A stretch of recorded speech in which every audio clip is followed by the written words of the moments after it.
Dobar dan, vi gledate jedno drugačije danas izdanje Press Politike, specijalno izdanje u kojem ćemo se baviti jednim pitanjem koje je krajnje bilo aktualno na društvenim mrežama posljednjih recimo 2 nedelje, a to je ono što se desilo u vezi zabrane abortusa u Poljskoj. Naime, danas ćemo pričati upravo o tom problemu, pričat ćemo o tome da li zaista treba zabraniti abortus ili ne, ali nećemo to raditi kroz ono klasičnu prizmu argumenta kao, ne znam, neki su ovde kao neki komunisti, neki su nešto drugo, neki su ovakvi, neki su onakvi, nego ćemo to pogledati na jedan malo drugačiji način. Naime, krenut ćemo od toga šta je bioetika uopšte kao disciplina i onda ćemo odatle izgraditi jednu drugačiju priču o tome, jer mi kada govorimo danas o različitim stvarima i kada ih argumentujemo uopšte, mi imamo veliki nedostatak što mi počinjemo njih da argumentujemo na jedan deus ex machina način ili doslovno ni iz čega, već imamo nekakav gotov argument koji na osnovu naših ličnih preferencija ili emotivnih stavova zastupamo. Problem nastaje kada se bavimo složenijim problemima kao što je to pitanje abortusa, koje se tiče ne samo žena kao žena, što je svakako ono što je neki, mogli bi reći, najimpozantniji i najveći motiv u svemu tome, nego se tiče i toga što se zove biopolitika uopšte. Ti svi pojmovi su nabacani tako jedan na drugi, oni postoje nezavisno jedan od drugih ili zavisno jedan od drugih, u zavisnosti kako razmišljate i čime se bavite, ali definitivno kada razgovaramo o njima i kada pričamo o njima pokazuje se nedovoljan stepen znanja i uopšte pokazuje se nedovoljan diskurs u kome se krećemo, te onda dobijamo na kraju nekakve konstrukcije i dobijamo na kraju da se ovakvi zakoni dešavaju i da kasnije ne mogu da budu promenjeni bez obzira koliko se protestuje ili koliko se simulira moć. Hajde da krenemo od pojmova onih najosnovnijih da na kraju dođemo do pitanja samog abortusa. Bioetika je, može se reći, poddisciplina etike, a možda čak i zasebna disciplina koja se bavi pitanjima vezanih za samog čoveka i to kako je etično ili nije etički upravljati njime i njegovim telom. U korpusu ovih pitanja, najpoznatije 3 pitanja koje spadaju u njega su pitanje abortusa, eutanazije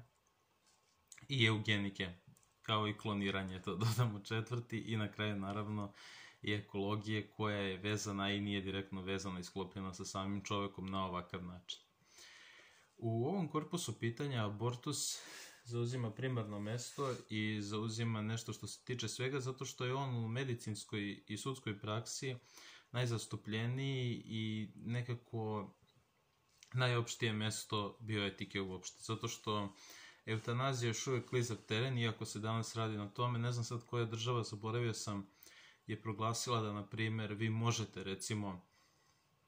da vršite eutanaziju na deci mlađe od 12 godina ili nešto. Ja se izvinjavam, može me neko u komentarima ispraviti ako ovo nije tačna informacija, dok, recimo, kloniranje još nije dostupno, mada me uopšte ne bi čudo da će biti u budućnosti dostupno i da će to biti jedna normalna, skroz opšte mesto naše nauke i naše naučne prakse. I odatle eugenika zapravo je abortusu najbliži i najsrodniji pojmovi kojima se vi možete ili ne morate baviti kao bioetičar ili kao neko ko to doživljava na ovaj ili onaj način. Pitanje o abortusu je postalo aktuelno 50. godina prošlog veka. Naravno, tada su postale različite prakse kako da se zaustavi trudnoća i kako da se zaustavi neželjena trudnoća, ali ovo pitanje je došlo u fokus nakon što su određeni doktori izveli niz različitih istraživanja gde su ispitivali kako se vrši abortus u različitim klinikama gde masivno idu afroameričke žene i gde generalno idu siromašniji slojevi društva u Americi. Odatle oni su zaključili da često žene umiru ili da imaju trajne medicinske i zdravstvene posledice od toga što se abortus izvodi u nečistim uslovima i što se izvodi u različitim lošim i podmaklim stanjima gde su žene odlazile kada su već bile u kasnoj trudnoći ili gde nisu dobijale pravilnu negu i gde nisu jednostavno bile tretirane na način na koji je to trebalo da bude tretirano. I onda su i oni iz tog zaključka, kada su proizveli to istraživanje, zaključili da se mora boriti za određeno pravo, to jest da abortus kao pojava bude sigurniji u medicinskom i zdravstvenom smislu. Ovo inicijalno istraživanje su sproveli i drugi,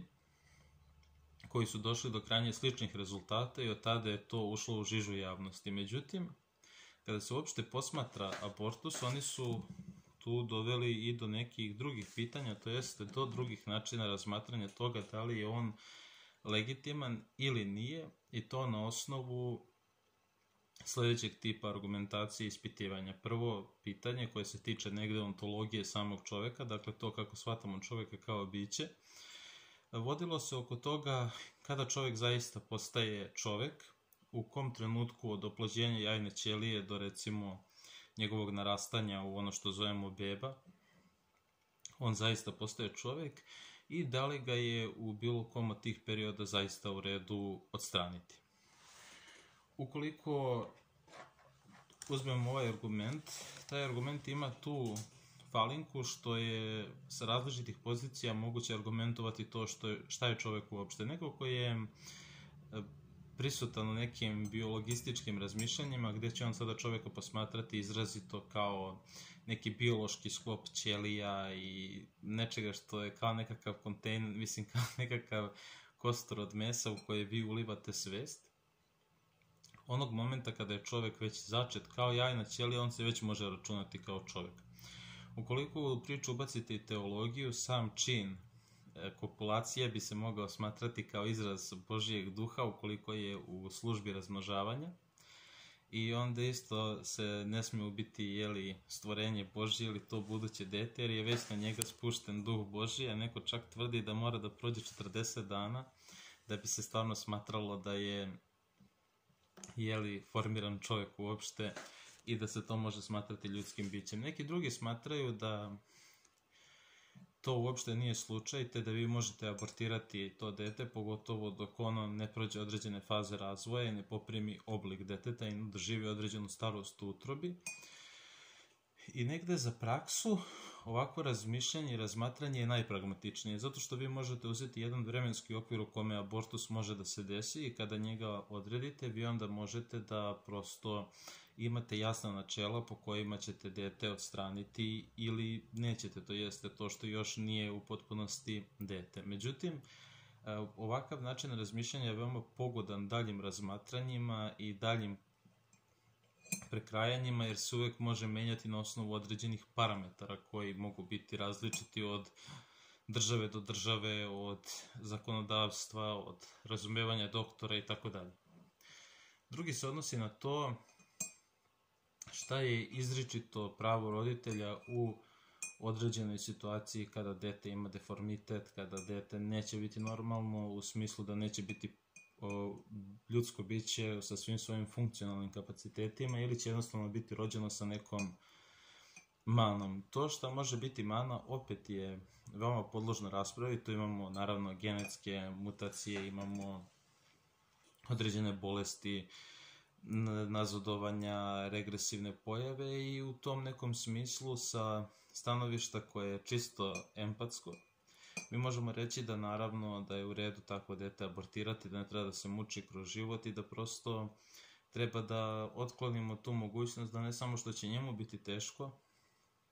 nego će prosto i detetu biti jako teško i nikada neće uspeti da živi kao celovito ljudsko biće. Ovaj argument je prilično zgodan zato što zaista ako imate neko dete koje će biti rođeno jako bolesno, logično je da mu pružite takvu mogućnost da jednostavno ne proživljava horor, pogotovo ukoliko će biti rođeno ili strašno deformisano ili strašno bolesno ili će imati neke velike probleme tokom odrastanja i život mu generalno neće biti lak niti jednostavan, onda je to negde i prilično u redu raditi. Sa druge strane, neko smatra da ni to nije u redu raditi, ali opet i to je negde, kako bih rekao, ostavljeno proizvoljnoj konstataciji, zato što u zavisnosti od različitih verskih grupa, načina života i same kulture, te stvari mogu biti prihvatljive ili neprihvatljive. Sledeći argument tiče se onoga što je autonomija ženskog tela. Ova ideja je kasnijeg datuma, ona je mnogo bliža nama u današnjici i ona potiče iz liberalizacije seksa i uopšte pojave drugog i trećeg talasa feminizma, gde se fokus feminističkog pitanja i fokus uopšte razmatranja o tome šta bi sada bili domeni ženske borbe i ženskog oslobođenja uopšte prebacuju iz puko sociopolitičke ravni, gde se sada žene bore da mogu da rade, da mogu da imaju jednake plate, da mogu da glasaju, u ono što je naredni korak ženskog oslobođenja, koji se smatra oslobođenjem tela, ostvarivanjem telesne autonomije. Ovaj argument je vrlo klizav i vrlo težak, zato što kada se govori o autonomiji tela i kada se govori uopšte o takvim postavkama, vi prvo morate da krenete od toga šta je telo uopšte. Jer kao što ste u prvom pojmu argumentacije imali to da vi odlučujete uopšte šta je ljudsko biće, pa sada vi pokušavate da dedukujete šta je čovek uopšte, pa sada vi gledate odakle čovek potiče i onda vi ulazite u jednu veoma nepregledni teren, jednu filozofsku raspravu gde imate različiti broj pojmova koje morate da definišete, od toga šta je čovek kao biće, šta je čovek u društvu, kada je čovek formiran, kada se čovek može smatrati formiranim, šta nije čovek, šta je biće uopšte, tako i ovde ulazite u jedan još nezgodniji teren, zato što u pozadini imate sva ta pitanja, imate različite karakteristike žene koje treba da otklonete i na kraju treba da objasnite šta je autonomija. Taj sklop argumentacije, ako bi probali da ga mapiramo, izgledao bi ovako. Imamo dva osnovna pojma. Imamo pojam autonomije, imamo pojam žene i pojam tela. Kada razmatramo telo može biti nešto što je puko fizikalno, može biti nešto što je pod udarom određenih ili pod uticajem određenih prava koje su propisane društvenim normama kao i zakonodavstvom. Imamo ideju žene. Sada, što se tiče autonomije, autonomija izgleda kao najprostiji, razumljiviji pojam ovde, iako baš i nije. Zato što kada razmišljamo o autonomiji, da li mi razmišljamo o autonomiji kao skupu svih mojih prava koje ja imam bez odgovornosti, jer, na primer, ja mogu ići toliko daleko u sada razmatranju nekih argumenta da kažem da je, recimo, ta autonomija mog tela, da ja, na primer, uzmem i popijem flašu vinjaka i sednem u kola da idem na pljeskavicu i slučajno zgazim nekoga. Ja sam time povredio tuđu autonomiju i tuđe telo sam verovatno kapitulirao od života, ali eto, to je bila moja autonomija. Ili se opet autonomija odnosi samo na to šta ću ja raditi sa mojim telom. Pa ja, na primjer, mogu sada da vršim nekakve plastične operacije, da menjam to telo, da ne kažem, da ga prosto najbolja reč bi bila augmentacija ili uređivanje, eto da ga posrbimo do kraja. Ali se u našem diskursu i generalno danas u feminističkom diskursu to odnosi uglavnom na to kako ja mogu da koristim moje telo i šta ću ja tačno s njim da radim bez ikakve odgovornosti ili učešća bilo kakvog društvenog i drugog tabua. Dakle, to se obično odnosi na to da li vi smete da radite plastične operacije, da li smete da imate neograničene količine seksa sa ne znam kolikim brojem partnera, hoćete se tetovirati, hoćete abortirati, ali to još nije prava autonomija zato što vi jeste time omogućili sebi neka prava koje se tiču vašeg životnog stila, ali to ne znači da je to vaša autonomija do samog kraja. Kada telo stavite u fokus, imate problem što sve one druge momente koji su presudni za vašu egzistenciju ste nekako stavili na drugo mesto u odnosu na to da zadovoljite ono samo što je čulno i što se tiče tela. Vaš fokus tada sa jednog prvorazrednog mesta pada na drugorazredno, jer kada bi isti argument primenili na muškarce, pa sad ja rekao moje telo, nemam pojma, moja autonomija i tako dalje, i sad ja pričao o tome, ja zapravo ukidam sebi onu sociopolitičku, pa čak i kulturno-antropološku ravan u kojoj bih više volao da se izrazim. Recimo, meni danas autonomija mog tela dopušta da ja imam odnose sa različitim ženama, da se drogiram, da eksperimentišem sa svojim telom, ali meni je to sekundarno u odnosu, na primjer, na moju autonomiju da imam jedan anti-autošovinistički medij, da se bavimo srpskom kulturom, da ja sada razmatram šta bi to bila neka patriotska i književnost, da mi u političkom smislu možemo da se pokažemo kao muškarci tako što ćemo praviti nekakve zadruge, pokretati nekakve projekte. To je, na primjer, autonomija koju bih ja volao da je dozvoljena meni kao muškarcu i kao Srbinu, koju, na primjer, nemam. jer naravno stranom faktoru moći to ne ide u prilog kao ni lokalnim političarima i recimo oni meni dopuštaju da ja sad odem i da se, ne znam, izdrogiram i budem sa nekim pačavrama, ali mi ne daju to. U tom smislu moja autonomija nije potpuna, moja prava nisu potpuna, ali sa druge strane ja smijem ovo da radim. Dakle, imam telesnu autonomiju, ali nemam pravu autonomiju koja me zanima kao čoveka, kao muškarca i tako dalje. Nedostatak veliki ovog argumenta i uopšte tog razmišljanja jeste što se ovaj argument o telu i autonomiji tela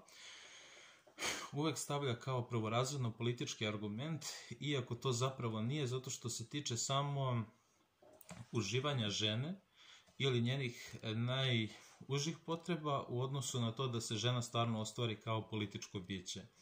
Jer kada krenemo u sljedeći korak ispitivanja i sljedeći korak razmatranja i mi sad uzmemo da se zapitamo u redu, eto sada žene smeju da abortiraju, na primjer, i da se detoviraju i da žive liberalnim načinom života, ali gde je tu prostor za žensku politiku? I šta bi uopšte bila žena? Jer u feminističkoj argumentaciji vi imate taj ogroman nedostatak da vi uopšte nemate definisane bilo kakve ključne pojmove koji se sve vreme koriste u diskursu, a u zavisnosti od toga ko ulazi u diskurs, mogu da znače bilo šta. Pogledajmo to, na primjer, autonomija ženskog tela. Eto, bavili smo se autonomijom i telama. Šta je žena? Ko je žena uopšte? Dakle, da li je žena nekakav transkulturni pojam, u smislu da ono prevazilazi i nadilazi sve moguće kulture i svetove i ljude i živote? Ili je žena ipak omeđena svojom kulturom i tome što pripada, kao i određenim tabuima i normama koje postoje u njenom društvu? Ili je žena uopšte nekakva posebna vrsta čoveka, ili je srodna muškarcu, ili ona njegov opozit? Šta je tačno žena? Tu naravno ulazimo u one najveće dubine okeana filozofije, jer treba da odgonetnemo pitanja koja možda i ne mogu da dobiju svoj odgovor, jer kada uđemo u pitanje šta je, na primjer, muškarac ili šta je žena, mi moramo i da se pozovemo na to da definišemo drugu stranu, da li u suprotnosti, da li u sintezi, a onda skupno iz toga treba da izvedemo pojam čoveka, koji je zapravo pojam koji obuhvata i muškarca i ženu kao zasebne vrste tog pojma, ili kao saimene ili zajednički, ili kao god vi to želite da definišete. Tako da u tom smislu, što se tiče same filozofske rasprave o tome, vi imate taj nedostatak što kada treba da izvedete taj najveći korak, da odete što dalje u svom razmišljanju, vi ne možete ili morate da uđete u jako ozbiljne rasprave koje su zapravo zagušene tim nekim slobodama, ako se one zaista tako mogu nazvati, gde se tim slobodama zapravo omeđava i ograničava mogućnost neke ženske politike koja je zapravo kao cilj feminizma, gde je to nekakvo osnaživanje i odbacivanje patrijarhata, ali vi zapravo nemate nikakav stvarni oblik toga i nemate nikakvu stvarnu ideologiju, niti imate konačnu političku zamisao šta bi te žene trebalo da radi ili budu, ili kako treba da se samo organizuju, ili kako da se udružuju, ili šta je zapravo to što je ženska politika. Vi imate uvek to nekim naznakama i lomovima u pojedinačnim pitanjima, kao što je pitanje abortusa, ali kada treba da idete korak dalje, vi prosto nemate takvog ženskog ideologa koji se bavio tim pitanjima, zato što u samoj postavci feminističkog razmišljanja ima ta falinka da se ono tiče krajnjih posledica, a ne prvih uzroka problema sa kojima se susreće. To je zapravo najveća mana feminizma i dolazimo zato i do posljednjeg argumenta za abortus, a to je eugenika ili biopolitika, gde vi u zavisnosti od toga što državi treba, država sebi daje za pravo i ima moć da izvrši takvu odluku da ona određuje biografske i demografske politike kako ona misli da to treba da se radi. Tu nema mnogo argumentacije i nema mnogo za i protiv, nego država jednostavno na osnovu određenih statistika, ciljeva i planova, kao i generalne nacionalne ideje gde želi da bude i šta želi da se s njom dešava, bira da sprovodi određenu eugeniku, bila ona pozitivna i negativna, i da ona time određuje ko, kada i kako sme da se rađa, da se množi i da li sme da abortira. Tu dolazimo i do same sklopke ovog problema koju ćemo objasniti upravo. Svijet 50. i 60. i 70. godina prošlog vijeka je u znatnoj meri bio daleko liberalniji svijet nego što je svijet danas. Tadašnji svijet je bio još u jednom začeću ovih građanskih sloboda, kako ih danas zovemo, i to je bio još svijet omeđen nekim tabuom i omeđen nekim stvarima koje vi ste smjeli ili niste smjeli da radite. Današnji svijet je svijet u kome se vaša prava i vaše razmišljanja smatraju kao dominantnim u odnosu na državu. Vi državom ne želite da se bavite, ali želite da zadržite sva prava bez odgovornosti. Danas je najveći domet zapadnog čovjeka, pod čijim smo i mi uticajem, to da on sme da radi šta god hoće, da ima dovoljno para da radi šta hoće i na kraju da se o tome ništa ne pita, niti da bilo kako mora politički da učestvuje u zajednici. Onog momenta kada on odbija da učestvuje u zajednici, a uzima neka prava, ta ista zajednica, u ovom slučaju država, daje sebi za pravo da nahrani te njegove sitnosopstveničke potrebe i onda ga pušta zapravo da on to živi dok se ona bavi nekim drugim stvarima. I dok ona ostvaruje određene ciljeve, da li svoje, da li stranog centra moći koji njom upravlja ili nečeg trećeg. U takvom svetu vi postajete puka biomasa, zato što vaša zajednica gubi bilo kakvu političku konotaciju, jer vi imate gomilu pojedinaca koji zaista žive na nekom tlu, ograničeni su određenim zakonima i moraju da poštuju određene norme, ali suštinski nemaju ništa što ih spaja, niti ih čini u konkretne političke subjekte, kao i u kritičnu masu koja može da se suprotstavi bilo čemu. Samim tim, vi više ne možete da računate na to da ćete vi bilo šta moći da zaustavite, zato što taj moment da vi nešto zaustavite odključuje od vas da vi ne budete upravo to, biomasa. Kada gledamo i sad o to da neko ne shvati zašto je ovo toliko klizav teren, zato što vi u suštini, kada govorite o tome, o abortusu, imate dve vrste argumentacije. Prvi je da abortus mora da se zabrani, jer je to kao protiv Boga i ne znam šta. Drugi je da abortus apsolutno mora da postoji, zato što je to žensko pravo. Oba argumenta su, pa ne baš sebična, koliko individualistička, recimo, zato što ako bi krenuli od kritike crkve i od kritike uopšte hrišćanstva, hrišćanstvo danas je izgubilo svoju snagu i svoju potenciju i ona je jedna religija koja zaista umire. Zato što kada pogledate hrišćanstvo, gde su njegovi proroci, gde su njegova nadahnuća? Vi imate da, i sad to naravno mi ne volimo da kažemo, ali katolička crkva je prosto imala dominantan uticaj i krojila je kapu kugle zemaljske i svetske istorije vekovima. Ali danas papa ljubi noge migrantima, prihvata gej brakove i to se gleda kao veliki, veliki napredak. Ako je to zaista tako i ako je ova vera zaista toliko ozbiljna, njen vrhovni poglavar ne bi smeo da radi takve stvari. I takve stvari ne bi smele da mu se događaju zato što je on vrhovni zemaljski autoritet za tu veru. Time što on radi, on tu veru ne čini progresivnijom, jer vera ne sme da ima moment progresije i progresivizma zato što onda više nije vera. Onda je doktrina i stil života. Ono što čini, na primjer, Jevreje jakom verom i jakom religijom, jeste to što kod njih nema tog momenta, nema progresije. Dakle, zna se šta je zakon, zna se kako se ponaša 5000 godina unazad, to je zapisano u knjizi koja se zove Biblija i to je prilično početak i kraj priče. Kome se to ne sviđa, on ne mora da bude Jevrej i to je to. Dok hrišćanstvo nije preživjelo taj moment, nije preživjelo tu vrstu transformacije i vi danas kada gledate naše popove, vi imate to da je popovima svašta dopušteno i da oni smeju svašta da rade i da vrše različite i obljube i prosto da doživljavaju jednu korupciju duša, ajde da budem skroz kulturan, pošto se trudim da današnju emisiju nasnimim u tako jednom elokventnom maniru.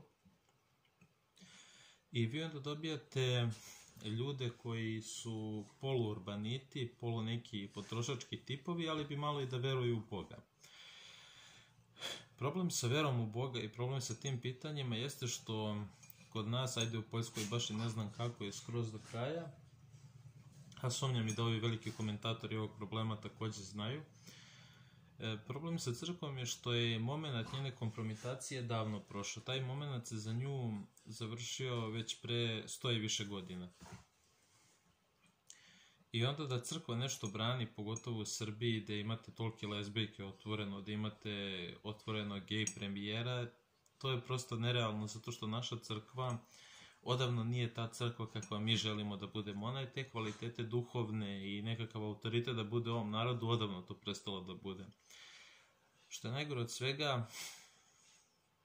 ti novopravoslavci, koji su se svi krstili 1991. a pre toga su im roditelji bili komunisti, oni su živog Boga sahranili da bi mjesto njega imali mrtvu crkvu. Crkva je njima Bog. Oni gledaju što crkva kaže, ne šta Bog kaže. Isus, ili hrišćanstvo, eto bolje tako reći,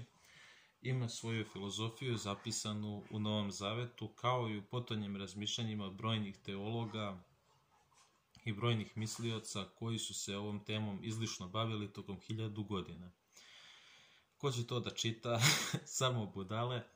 I vi onda dobijate da vam je najveći autoritet za pitanja Boga, o kome možete sami da čitate, znači koji je potpuno bio dostupan 2000 godina u knjizi koju možete da kupite bilo gde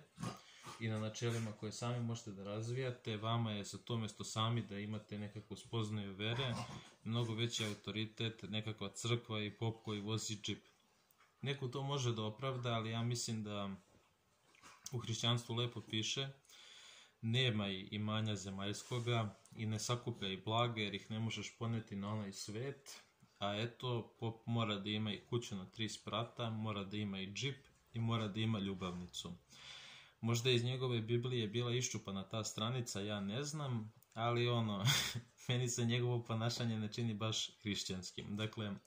argument taj neki, kako bi neko odredio, desničarski, prosto ne može da prođe, zato što ni današnji desničari nisu desničari u smislu da će oni sada zaista da postoje i rade nešto i da žive nekim konzervativnim životom, da budu kontrakulturni ili makar toliko radikalni da se odele od gradskog života, nego su oni duboko svezani za njega. Danas su najveći zagovornici nacionalizma ljudi koji žive u gradu i čiji roditelji primaju platu iz budžeta. To nisu nikakve zanatlije, nikakvi zemljoradnici, to su ljudi koji se samo nisu pronašli u ovoj urbano-građanističkoj matrici, nego eto kao malo su Srbi, ali oni u suštini van toga da oni sada stvarno nešto rade ili žive drugačije, znači njima niko ne brani da oni imaju 5 dece, nađu ženu koja će da im rodi 5 dece i da žive sa njima na selu. Evo, zemlja nikada nije bila jeftinija nego sada.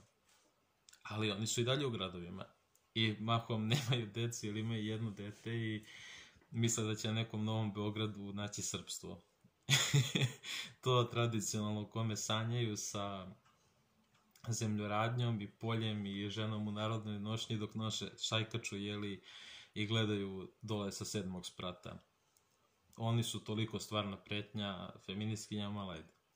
Sa druge strane imate feministkinje koje su mahom koncentrisane na internetu, koje u pravom životu nemaju nikakav pokret iza sebe, dakle, vi nemate nikakav ozbiljan feministički pokret i nemate nikakav pokret za ženska prava koji je javno vidljiv i koji je negde registrovan kao nekakva grupa građana i koji zapravo nešto radi. Pitanje je feminizma i zašto je to toliko nezgodno pitanje i zašto feminizam prosto mora da izgubi u odnosu na recimo državu i zašto prosto se ni feministkinje u Poljskoj neće izboriti za ženska prava, jeste što internet nekako godi izuzetno i pogotovo društvene mreže ženskoj prirodi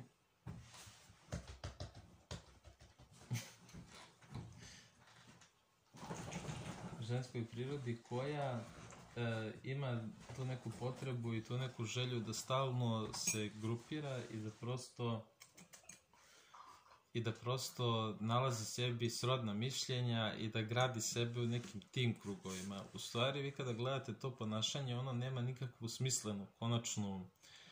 akciju ili reakciju, nego jedino što je cilj toga jeste da, mislim, žena tako razmišlja, jeste da iza sebe skupi što veći broj istomišljenika i da kroz osvajanje različitih, kako bih rekao, grupa ljudi ili pojedinaca, ona stvori nekakvu masu ili stvori neki siguran prostor za sebe i tako napravi da je sigurna i da je okej tako da razmišlja, iako uopšte ne razmišlja o tome da li je ona u pravu ili nije. I vi sada kada gledate, na primjer, te feminističke stranice, vi mislite da te žene jedna drugoj uplaćuju poreze i doprinose ili nešto tako, ali one su uvek svedene na tu raspravu na internetu i to je njihov jedini domen. Njihova borba protiv abortusa i njihova za abortus, ja se izvinjavam, njihova borba za ženska prava u suštini svodi se na razmenu mišljenja i na jednostavno hvaljenje i veličanje onog drugog u raspravi, gde vi sada dobijate da je neko ko razmišlja na jedan način dobar, a da svi ostali koje ne razmišljaju na taj način treba ih odstraniti, treba im zabraniti da se javno izjašnjavaju. Tu dolazimo i do one falinke o kojoj smo pričali, koja je ugrađena prosto u feminizam kao pokret, a to je da je on napravljen da zadovolji krajnje konsekvence vaših potreba, pa tako vi ne razmišljate o tome da li treba zaista da imate žensku politiku i sada ćete vi napraviti nekakvu žensku partiju, partiju žena Srbije ili nekakvo udruženje, ne znam kakvo, pa ćete se vi konkretno boriti sa tim problemima, pa ćete vi sada da rušite patrijarhat ili kako god to želite da zovete, nego vi imate prosto jednu platformu koju vam je neko dao i koju neko može isto tako da vam ugasi i uzme, kao što je Facebook, na primjer, ili Twitter,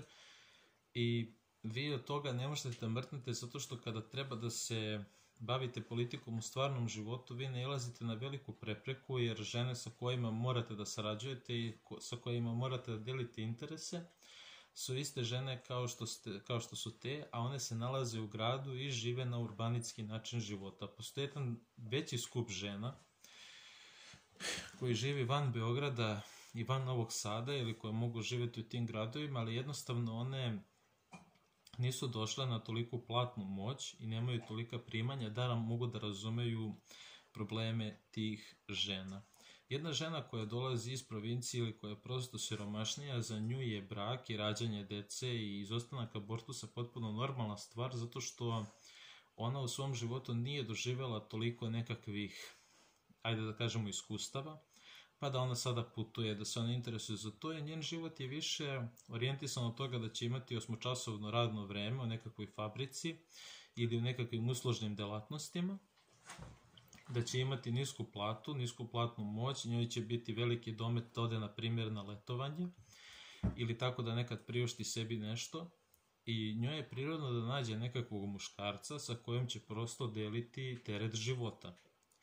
Kako i njegov život će verovatno biti uvođen na sličan način, oni se toliko ne zamlaćuju tim nekim idejama, ne razmišljaju toliko o tim stvarima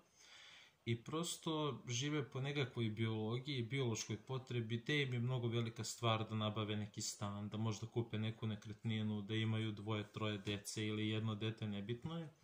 i da prosto žive neke svoje živote, tavore tu egzistenciju i pokušaju da omoguće detetu da se školuje, i to je ono što zovemo tradicionalni način života. Pritom, ako imaju neku zemlju koju obrađuju ili tako nešto što rade, ti ljudi nemaju toliko vremena i toliko prosto, bukvalno ne slobode, ali možda i zaluđenosti i dosade i razbibrige da se bave ovim pitanjima. Jer nije čudo što u gradu, na primer, se rađa manje dece nego, to jeste u samim tim centrima i tim urbanim područjima, nego što se rađa na periferiji. Zato što periferija nema tolike potrebe s ovim, jer ljudi koji su smešteni na periferiji uvek moraju da se bore za golu egzistenciju, pa je prosto taj biološki impuls u njima mnogo jači. I to je kao što vi imate sada neke velike, ne znam, nacionaliste koji nemaju porodice i nemaju decu, a nama treba da objasne kako mi sada da vodimo nekakvu politiku za porodicu ili kako treba da živimo na selu u odnosu na ljude koji zapravo žive na selu, imaju neke porodice i žive taj način života, imaju decu, gledaju da ožene sinove, udaju ćerke i tako dalje. To nije nekakav veliki jaz između sad nekakve tradicionalne i netradicionalne Srbije, znači to uopšte nije ta vrsta argumentacije i priče, nego je to prosto koliko je ko pod uticajem različitih sadržaja i koliko različiti vidovi platne moći i radnog mesta i uopšte životnog stila vam omogućavaju da se bavite određenim pitanjima. neko ko radi danas 10 sati u traktoru sedi i po njivama je, ili ko radi u nekoj radionici, on nema vremena da razmišlja o tradiciji, on nema vremena da razmišlja o feminizmu, on nema vremena da razmišlja o tome da li Srbija treba da bude monarhija ili republika. On mora 10 sati da posveti tome, da bude u tom traktoru, da radi to. I kada prođe tih 10 sati, kada dođe kući, on ne želi sigurno da mu žena sada priča šta su njegova prava, i ta žena koja je isto tako radila 8 i 10 sati i koja je pritom još radila i po kući ne znam šta, njoj je verovatno najveća stvar u toku tog dana da kada dođe kući sedne i večera ili ruča šta god sa svojim mužem i posle toga da gledaju televiziju ili rade nešto. To zvuči prilično onako priprosto i glupo, ali prosto to je samo život. Dok u gradu vi imate taj problem što imate ogroman prozapadni uticaj, imate ogroman uticaj potrošačke kulture i imate ljude koji generalno imaju više novca, školovaniji su i mogu da pristupe drugačijim sadržajima i drugačijim uticajima koje im uopšte urbani način života donosi. Pa tako vi sada imate neke ideje da recimo vi treba da imate nekakvu neumerenost u seksu, da treba da živite liberalnim načinom života, da treba da putujete, trošite novac, izlazite, drogirate se, pijete, imate opravdanje za sve, ne morate da imate nikakvu odgovornost, i onda vi dobijate jedan oblik ljudskog ponašanja i ljudskog života koji opšte zaslade, koje se uvek gledaju u konzumiranju, stavlja u prvi plan i sebe može da tretira kao nekakvo dete ili derište do 35. 40. godine i onda da odjednom odluči da zapravo želi da ima dete. I onda kada ne može, onda je to problem, jer ne može sad da se vrati i da kaže pa dobro, možda sam trebala ili sam trebao da imam dete ranije, nego kao to je što je i sad nema nasad. Razlog zašto sve ovo pominjem i zašto sve ovo pričam jeste što dok vi živite svoj život, kako se to popularno kaže, država nema vremena da razmišlja o tome da li ste se vi živeli ili niste. Ona za to vreme, ukoliko je suverena, sama donosi zakone i proglase šta treba raditi, a ukoliko je pod uticajem stranog centra moći, on je određuje šta će ona da radi, kako će da se u njoj ponaša i kako će u njoj da se živi. Dok su ti Poljaci bili zatvoreni u nekim svojim turbonacionalističkim ili turboliberalnim pričama, država je presudila. Ista stvar će se desiti i ovde, i ista stvar će biti normalna i ovde, zato što osnovno geslo svega treba da bude politika kao borba za zajednicu. Mislili vi da je abortus opravdan ili da ga treba zabraniti, to je vaša stvar. Ali država u odnosu na to šta njoj treba i šta je njoj važno za preživljavanje određene zajednice donosi zakone i zabrane kako ona misli da treba. Kada gledate šta se dešava danas u Evropi, vi vidite ogroman demografski pad i vidite nalet prosto različitih Arapa i Crnaca i svega ostalog koji su tu došli i koji postaju dominantni element u odnosu na Evropljane kojih ima sve manje. U jednom takvom društvu i u jednom takvom momentu nekome se može učiniti logično da recimo zabranom abortusa, koja je isto tako doneta, ja mislim, u državi Alabama u Americi, možda grešim, možemo neko ispraviti u komentarima, a nije ni važno, vi u stvari imate podsticanje nataliteta tako što ćete ukloniti jedan veliki razlog, jedan veliki mogućnost zašto do rađanja dece ne dolazi. Vi ćete u stvari dobiti mnogo više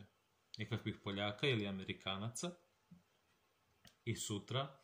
u slučaju nekakvog rata ili u slučaju nekakve zaista invazije ili pohoda tih Arapa, vi ćete imati svežu krv koja će spriječiti da sutra vaš narod i vaš prosto genetski bazen i to kako vi treba da izgledate i da li će neki Poljak biti Crnac, neće doći do toga.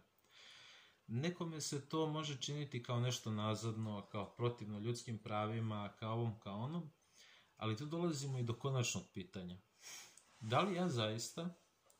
mogu da očekujem da ću imati sva prava i obaveze ukoliko me moja zajednica ne zanima? Sad ovo pitanje može izgledati prilično čudno, postavljeno na ovakav način, ali mi i uopšte zapadnjaci već dugi niz godina, i to ne mislim 5 ili 10, mislim jedno 30 do 50, živimo onako kako mi mislimo da treba, a pritom nas na zajednicu upućuje samo ono kada mi nešto njoj treba da uzmemo. Mi uopšte više ne razmišljamo da li mi zajednici nešto dugujemo. Tu dolazimo do te priče, pa da, moje telo, moja prava, jeste, ima i toga, ja ne kažem, i to je svakako tačno, jer sledeća ekstenzija tog problema je bilo da neko može dođe da vam uzme dete celo ili da može da vam vadi organe iz utrobe i tako dalje. Ali ono što je negde glavni obris svega jeste da ukoliko ja nisam zainteresovan da nešto dam zajednici i ukoliko ja prosto gledam samo kako sebi čar da isteram i kako ja sebe da zabavim i posle kako ću samo sobom da se bavim, kada ta država dođe i počne da se bavi sa mnom, a ja se nisam bavio njom, da li ja stvarno mogu da se pobunim i da li ja mogu zaista da je zaustavim? Jer nisu sva pitanja vezana, mi imamo tu vrlo lošu narav i zato Srbi prosto nemaju filozofiju, imaju stvarno pojedinačne fantastične mislioce i naučnike i sve to stoji, ali razlog zašto mi, na primjer, nemamo svoju filozofiju jeste što mi nemamo sistematski način mišljenja i nemamo sistematski pristup logici koji je nužan za bavljenje filozofijom. To se ogleda i onome što mi svakodnevno radimo, zato što vi kada pogledate to, sada je najveće pitanje toga šta se dešava u Poljskoj. Ali nema pravog odgovora za to šta se dešava kod nas. I mi doživljavamo ogroman demografski pad, prosječna starost nam je zaista katastrofalna i sve manje ljudi ovde. I sada, za pozicije biopolitike toga da li vi želite da preživite kao narod, pa recimo sutra ako se desi da stvarno bude invazija nekih Arapa ovde, koji će doći da siluju, ubijaju, kradu, otimaju, padaju vam na imanja, siluju vam decu i tako dalje, da li vi želite da postoji jako puno mladih Srba koji će sutra da vas brane i čuvaju, ili želite da imate postarelo stanovništvo koje neće moći da se bori sa tim Arapima i gledat ćete kako vam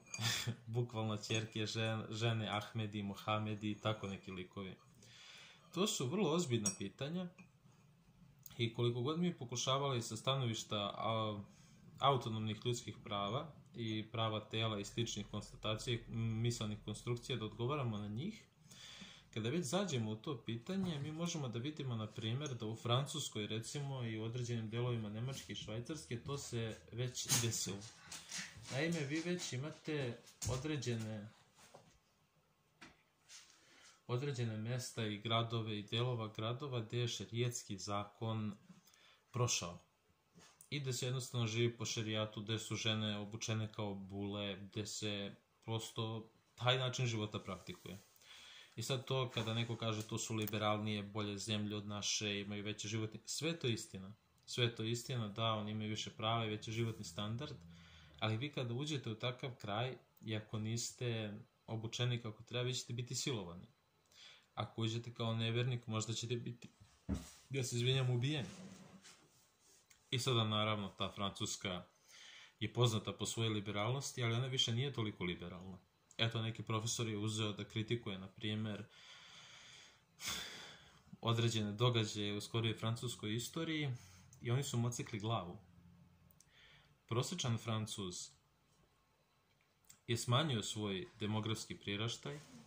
on je ogrezao ovu vrstu liberalizma i došli su neki drugi ljudi koji nemaju tih problema, koji žive u nekoj svojoj tradiciji koja je za te pojmove izuzetno jaka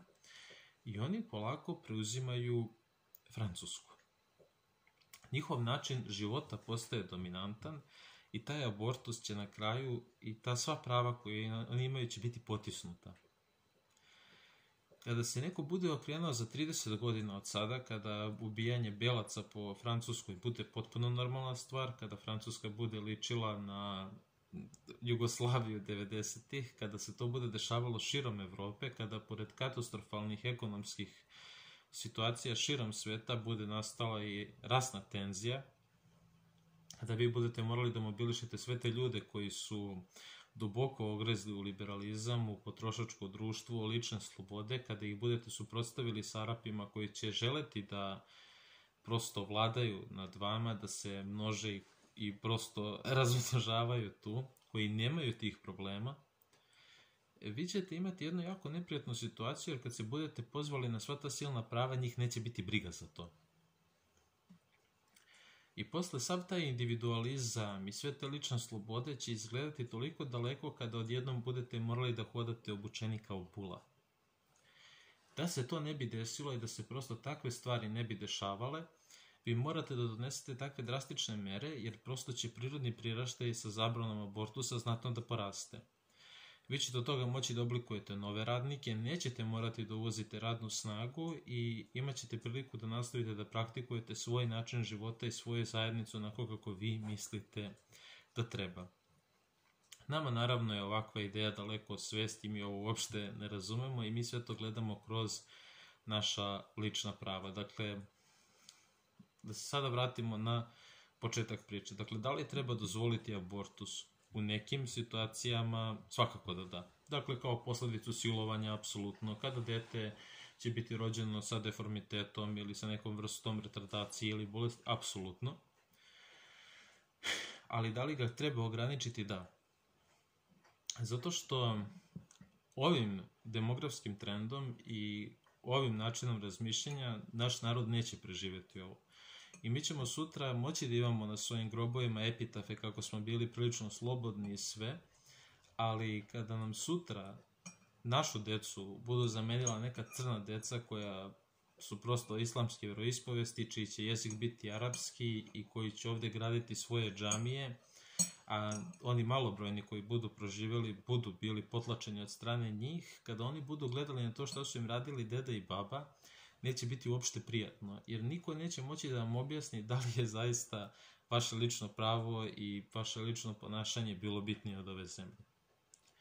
Međutim, vi kada kažete takve stvari, vi ste automatski proglašeni za nekakav radikalni element, da ste vi nekakav fašista, da ste vi nekakav, ne znam, patrijarhalni tip, a u stvari ono što vi samo želite da kažete jeste da zajednica mora da se bori i kreće zajedno da bi bila jaka. U tom smislu mora svako od nas da se zapita šta će da radi sa ovakvim urbanitima, šta će da radi s ovim gradskim tipovima i kako će oni da žive, jer prosto gde ima previše slobode za pojedinca, nema života zajednice. A kada jednom nema zajednice, onda više nema ni pojedinaca. Neka svako iz ovoga razmisli šta mu je činiti, neka svako od nas vidi šta će da bude sa njim i neka dobro bira šta će mu biti budućnost, jer to što bude radio, tako će biti i nagrađen. Hvala što ste gledali današnju emisiju. Doviđenja, prijetno.